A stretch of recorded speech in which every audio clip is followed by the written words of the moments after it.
பச்சையம்மன் ஜோதிட நண்பர்களுக்கு அனைவருக்கும் வணக்கம்.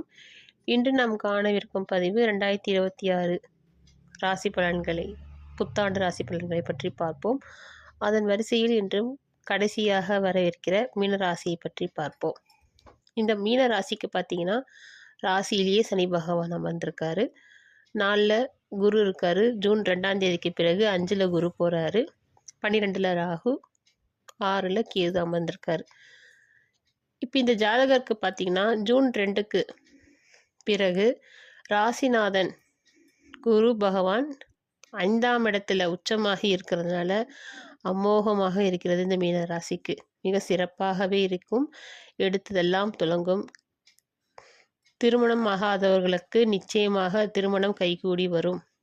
இது எல்லாருமே எதிர்பார்த்துருக்கிற லேட் மேரேஜ் இருக்கிறவங்களாம் ரொம்ப எதிர்பார்த்துட்ருப்பீங்க. அவங்களுக்கெல்லாம் நல்ல எதிர்காலம் கூடி வரப்போகிறது. நீங்கள் நினைத்த வாழ்க்கை, நினைத்த பெண், ஆசைப்பட்ட வாழ்க்கை எல்லாமே உங்களுக்கு கைகூடி வரக்கூடிய காலம்.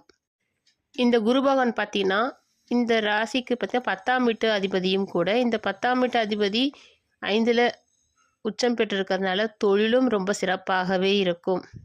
தொழிலில் எந்தவித பிரச்சனையும் இல்லாமல் வரக்கூடிய நிறைய ஆர்டர்ஸுங்க, சொந்தமாக தொழில் செய்கிறவங்களாம் பார்த்தீங்கன்னா நிறைய ஆர்டர்ஸ் வந்து சேரும்.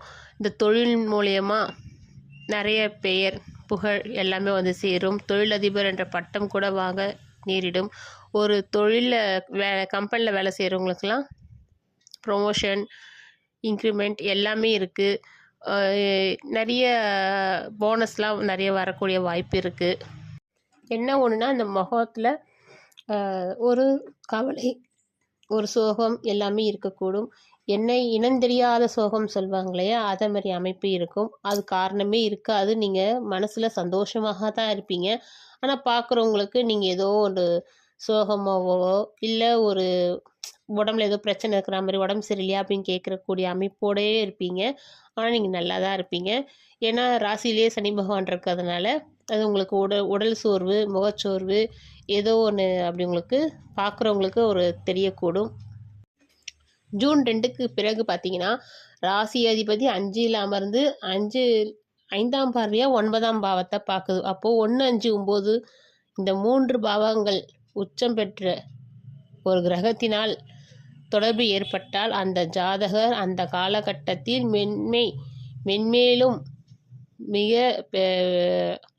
சொல்ல முடியாத அளவுக்கு உயரக்கூடிய அமைப்பு வாய்ப்பு இருக்குன்னு தான் அர்த்தம். அதற்கான காலம் வருகிறது. அந்த காலத்தை கைவிட்டுறாதீங்க, உபயோகமாக படுத்திக்குங்க.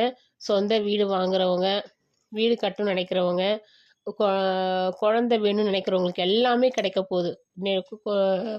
திருமணமாகி ரொம்ப நாளே எங்களுக்கு குழந்தையே இல்லை அப்படின்னு நினைக்கிறவங்களுக்கு குழந்தை வாய்ப்பு கிடைக்க போகுது. நீங்கள் நினச்சதெல்லாம் நடக்க போகிற காலம்தான் இது. கோவில், குளம், கோவில்னால் உங்களுக்கு ஒரு பெரும் புகழ் இதை மாதிரிலாம் ஏற்படும். நெடுந்தூர ஆன்மீக பயணம் செய்வீங்க. கணவனாக இருந்தால் மனைவியிடமோ இல்லை மனைவியாக இருந்தால் கணவனிடமோ அனுசரித்து செல்லவும். எந்த ஒரு வாக்குவாதமும் செய்ய வேண்டாம். 2 பேருக்குமே உடல் சோர்வு, முகவாட்டம், தயக்கம் எல்லாமே இருக்கக்கூடும். மற்றபடி பயப்படுற மாதிரிலாம் எதுவுமே இல்லை. உங்களுக்கு லாபமும் நல்ல பன்மடங்காக பெருக போகிறது. இப்போ PhD படிக்கக்கூடிய வாய்ப்பு நிறைய இருக்குது. அதுவும் நீங்கள் படிக்கணும்னு ஆசைப்படுறவங்க படிக்கலாம். வெளிநாட்டில் போய் படிக்கணும்னு நினைக்கிறவங்களுக்கு எல்லாமே நிறைய வாய்ப்பு இருக்குது. 12ல் ராகு இருக்குது.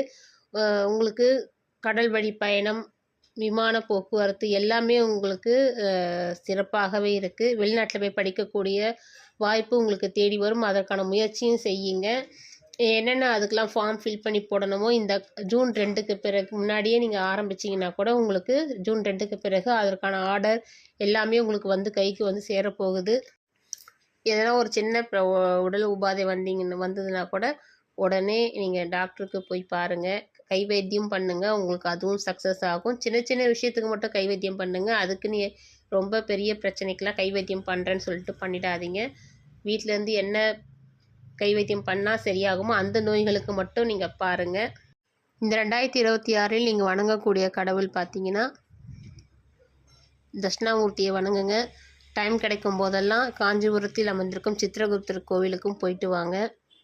இதுவே உங்களுக்கு கால சிறந்ததாக இருக்கும். 2026 உங்களுக்கு நிச்சயம் ஜெயமே. நன்றி, வணக்கம். உங்கள் ஜோதிடர் கவிதா.